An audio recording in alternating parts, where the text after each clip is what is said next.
inherently target a truth that's uncomfortable. That's what jokes are for. Yep. But uncomfortable truths offend people. They're microaggressions. So jokes themselves are now canceled. I mean, this is why Seinfeld won't do sets on college campuses Comedy anymore. is canceled.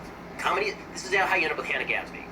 Right? You end up with Hannah Gadsby because comedy got canceled. Right. So what we're doing now is we're backfilling the definition of comedy. So you get the most unfunny human being on planet Earth doing this special 100% on Rotten Tomatoes. Dave Chappelle, who's legitimately maybe the funniest human being on planet Earth, he's at like 20%, 33%. Wow, on Rotten 100% on audience score. Right. So you see this direct, this completely incorrect. Right, because the What's the audience. word I'm looking for? No correlation. No, absolutely right. no correlation Yeah. between the audience Right. score and the Metacritic score, Right. because the critics are rating it supposedly based on The values. The values that they want, not Exactly. based on the humor. But the So- people who tuned into Chappelle Right. got exactly. So the Rotten Tomatoes. that was as close as it could have got. The Rotten Tomatoes, human rating score that's not the critics.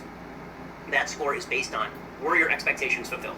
Right. That's why you'll see a crappy movie that gets 100% fan score on Rotten Tomatoes, because people are rating it not based on whether it's good or not, but it's exactly what I expected or it's not exactly what I expected. People who tuned into Chappelle got Chappelle. The critics tuned into Chappelle and they expected Hannah Gadsby, and so they were very disappointed and upset. Yeah. The critics tuned into Hannah Gadsby and they got exactly what they expected. And the viewer tuned into Hannah Gadsby like, what is this? This shit, yeah. There is nothing funny here, like remotely funny. And the critics were like, well, maybe it's because you don't understand our new broader definition of comedy, which involves you suffering as though you're being hit with a drill bit between the eyes. I mean, like, her special is so painfully terrible. And you're seeing this so much in sort of late night comedy too. Like, Stephen Colbert used to be a funny human. I don't know what happened to Stephen Colbert. Like, I can't watch Stephen Colbert anymore. He's become so terrible in so many ways to me. Jimmy Kimmel used to be a deeply funny human being until he became, as my friend Guy Benson says, the woke pope of late night. When now he's going to like go out there and rail about how his daughter had an open heart surgery and talk about healthcare. Like, all of that is very moving. I'm not sure what that has to do with your job, which is to provide comedic relief to everybody's day. And beyond which, I have general objections to people using their children as narrative tools. I'm not a big fan of it. My own daughter had a heart surgery from the same exact surgeon as Jimmy Kimmel, and I never used that as a talking point against Obamacare. It's absurd. Is there anyone on the liberal left, as it would be defined, I guess, or you define it, that you are watching, that you actually can watch, or do you think it's all become so politicized? And also, I think another interesting thing to hear from you would be what you think of the toxicity on the right.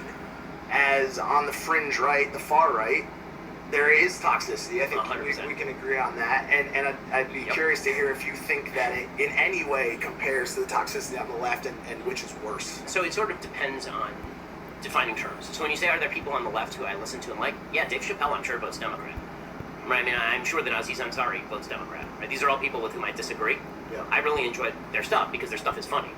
I think Jon Stewart is a funny guy. I disagree with him on everything. I think he's a funny guy. Like, I don't really have a problem separating off this is funny from how dare you say something I don't like politically. Yeah. But as far as the toxicity on the right, it depends which part of the right you're talking about. So very often when people say the right, they mean the quote-unquote alt-right.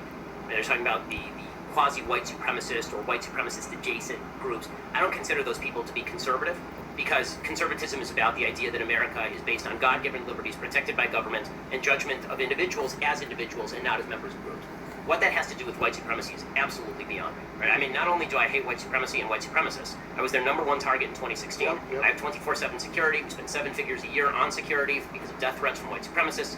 4 months ago, a white supremacist was arrested by the FBI for threatening to kill me and my family. Like, I don't consider white supremacists to be on the same side of the aisle as I am, to put it very, very mildly. So there is that.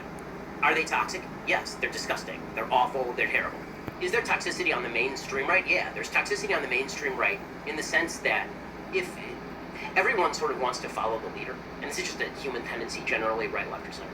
And right now, because Trump is such a polarizing figure, it feels like Trump is the black hole around about which the entire universe now revolves. For sure. And so, for a lot of people on the right, because I play this game that I've called for years, good Trump, bad Trump, where if he does something good, I'm like, yay, and if he does something bad, I'm like, oh, what a jerk, what a jerk.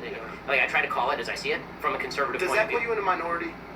Yeah, of course. I mean, I think anytime you try to call it as you see it, you end up in a minority, because cognitive dissonance is tough.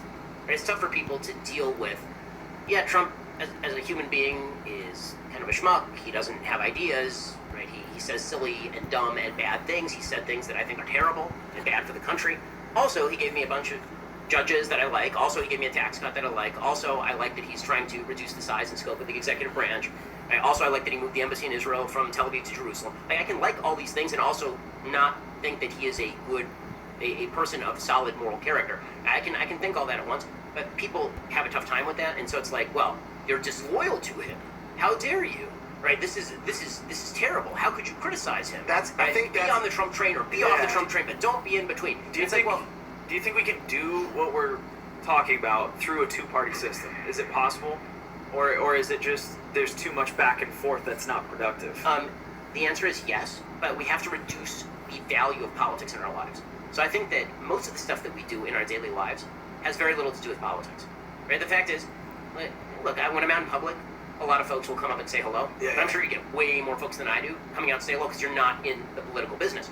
And this is true for all of the celebrities that I know who are not in politics. Like when you consume information, how much time on a daily basis do you devote to politics? The answer is maybe if you're like upper echelon in America, you're spending like half an hour a day. But that's changed dramatically since 2016, right? So that's radically increasing. It's so funny when you watch it too, because people like my mom, right, or even certain people that I've worked with in the past, they will have this always-on, fiery agenda. Like I'll be like, "Hey, how was your weekend?" "Well, it was good until I saw that new Trump." That never fucking existed until 2016. Yeah. And Thanksgiving now, sucks nowadays.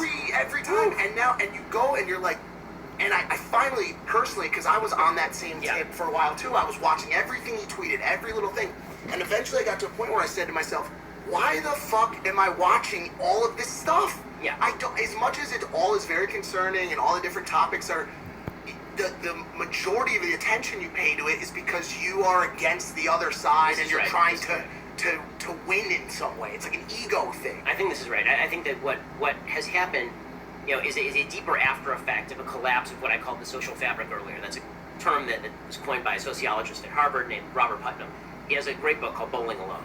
And in this book, he talks about the fact that in the 50s and the 60s, pretty much everybody in America was a member of a bowling club. Like, if you see in LA, bowling alleys all over the place. What the heck? Who bowls, right? Like, that's something you did when you dated and you were 17. Or like, is there a huge crowd of people bowling? And the answer is that in the 50s and 60s, this was the growth industry in America. Something like 70 or 80% of Americans bowled with other Americans. Wow. And now, when was the last time that you spent time, not with the people you work with, but time with just a group of people that you enjoy on a regular basis? The answer is, unless you go to church or synagogue,